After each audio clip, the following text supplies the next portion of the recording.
The revelation of dreaming about finding a toilet when urgently needing to urinate. Xiefeng. The myriad phenomena of the vast universe are akin to a wordless heavenly book. Dreaming of urgently needing to find a toilet is one such phenomenon, a chapter in this heavenly book. We need to read it carefully and understand what this heavenly book is trying to tell us. When we fall asleep, we lose awareness of the external world and instead enter the non-material world. When awake, if we feel the urge to urinate, we find a toilet to relieve ourselves. The key question arises when we are asleep and unconscious of this urge, yet the self in the dream becomes anxious to find a toilet. Within the dream, we are awake. This brings up several questions. Are we asleep or awake when we dream? Outside the dream, we are asleep, but within the dream, we are awake. Does this mean there are two versions of me?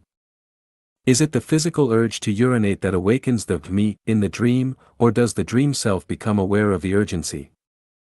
When we are deeply asleep, our state resembles that of a vegetative condition or even a living corpse whose heart is still beating. Why, then, does a conscious me appear in the dream? Does this suggest that when we die, another version of me continues to exist? Let us analyze and reason through this step by step. Undoubtedly, when we are asleep, we are unaware of the happenings in the material world around us unless stimulated by loud noises, shaking, or a sudden sharp sound.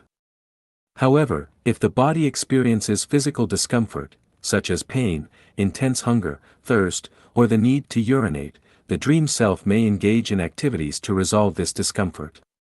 In more severe cases, we may wake up entirely. This indicates the existence of both a waking me and a sleeping me.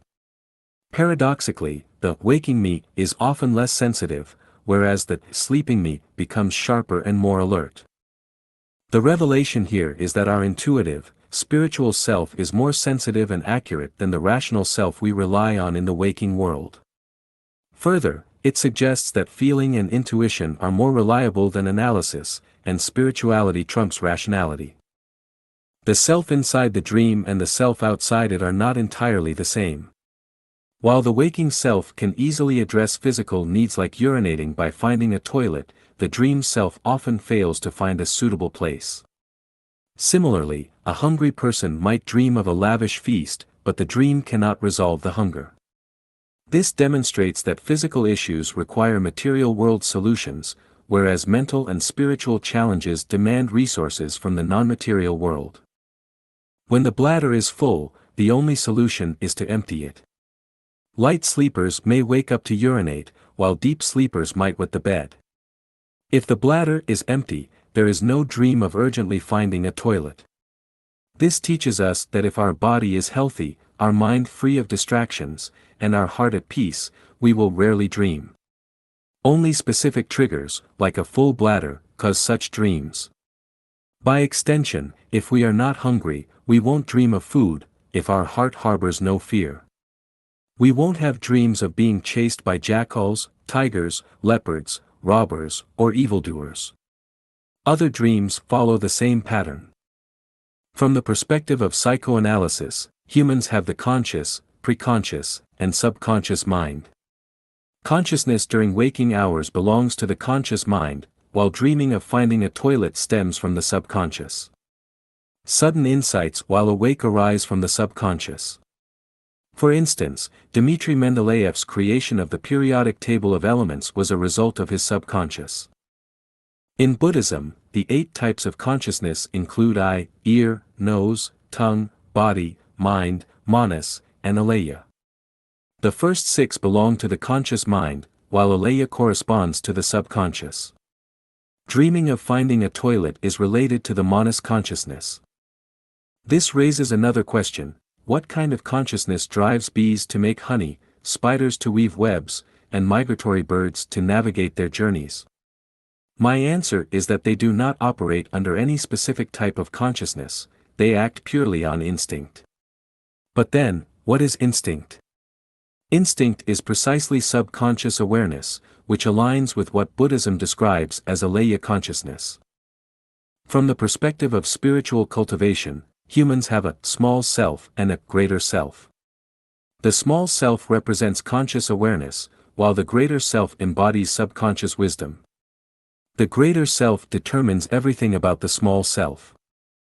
This brings us to an intriguing question: who exactly is searching for a toilet in the dream?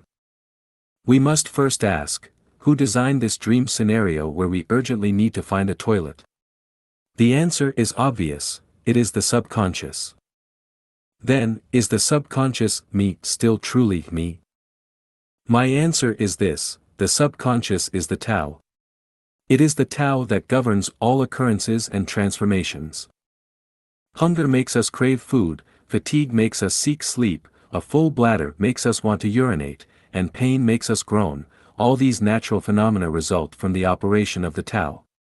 This is the natural way.